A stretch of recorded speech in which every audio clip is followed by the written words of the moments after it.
My cousin is a medical doctor, he's a neurologist, and he was writing recently about how with depression, people seem to have a hard time dealing with the things that invariably come up in life. That the difference between someone who was depressed and somebody who was not depressed was basically their response to some kind of life challenge that comes up. And as a neurologist, he's looking at that from the perspective of what's going on with the neural system. In particular, brain chemicals, and of course, from the medical perspective, these kind of things are generally treated with medications that will increase or decrease certain brain chemicals, because that's correlated with how people respond to different situations. I think that there's a parallel a lot of times for anything that is described in the medical realm can be looked at from a spiritual perspective as well. And those who are not ready to live life from a spiritual perspective can be treated medically, and that can help if they are feeling stuck. But sooner or later, the root cause of things needs to be dealt with.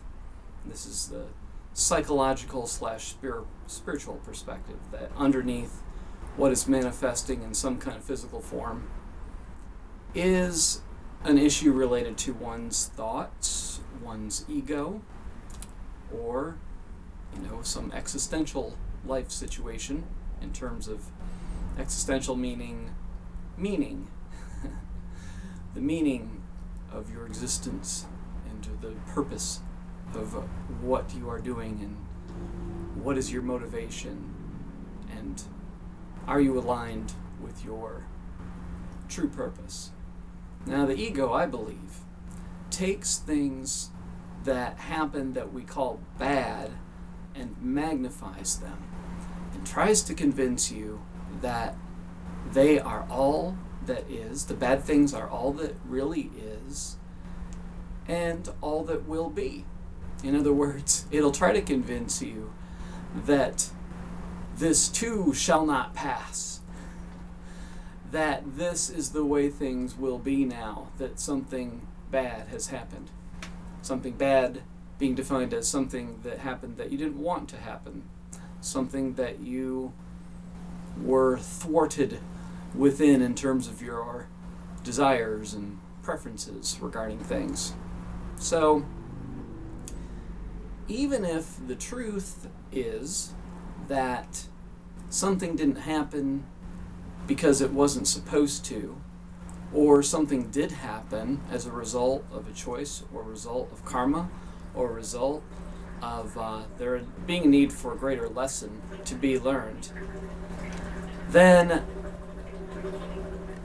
haven't heard that noise, my hot tub is draining, I'm cleaning it today. I don't know if you can hear it, it's kind of gurgly. I guess I'm usually upstairs when this part is happening. But I will forge ahead, because this is an example of a bad thing. This is ruining my video.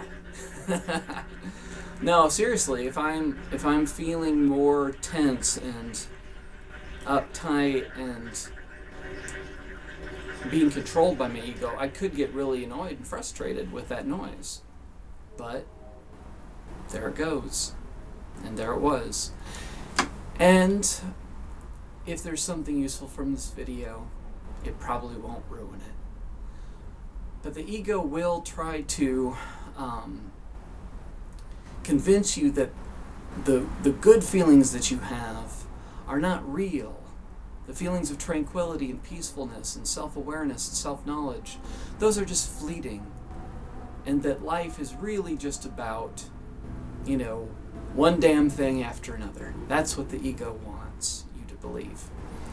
Because the ego is the collection of all the various self-concepts that are ineffective and not reflective of reality. In other words, there is a spiritual-based existence in which how you perceive things and the choices that you make are aligned with spirit. And then there is the way of being that is more culturally bound or biologically bound, which is about power over and power under. And there being various agendas from individuals and institutions that want you to doubt yourself because if you don't know who you are, then it's easier to control you. But spiritual life is one of self-awareness, self-knowledge, in which you can filter out bad information and see what's really going on and be more strong and more self-reliant for your self-concept, which makes sense because nobody else really knows you because you know your internal process. So it's best to be the source of your self-concept since you know yourself the best. But to really know yourself, you have to overcome self-delusion. And one of the ways you can delude yourself is to have an experience that feels negative and then let it be magnified to the point where you start feeling that is not just a passing thing that you can overcome and transcend, but it is the way things are. That not just an event feels bad, but life feels bad.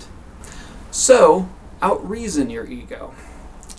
If something frustrating occurs, then allow yourself to use your logic to overcome the part of you that is trying to convince you that this is horrible. And this will also affect your brain chemistry. If you feel dependent upon psychiatric medication, then you might not ever really have a sense of mastery in relationship to your thinking. But with practice, you can see how thoughts will arise that are self-defeating, and you can challenge them. And it's self-reinforcing to challenge these negative thoughts because over time, you'll see how it makes you feel better to not give in to the ego and to stay aligned with spirit and to not convince yourself that something bad happening is some kind of harbinger of doom about your life. There's going to be things that happen that we perceive as less preferable until we are aligned in an enlightened kind of way with what is happening to the point where we just perceive it clearly. But until we're enlightened, we're going to be frustrated with things that happen.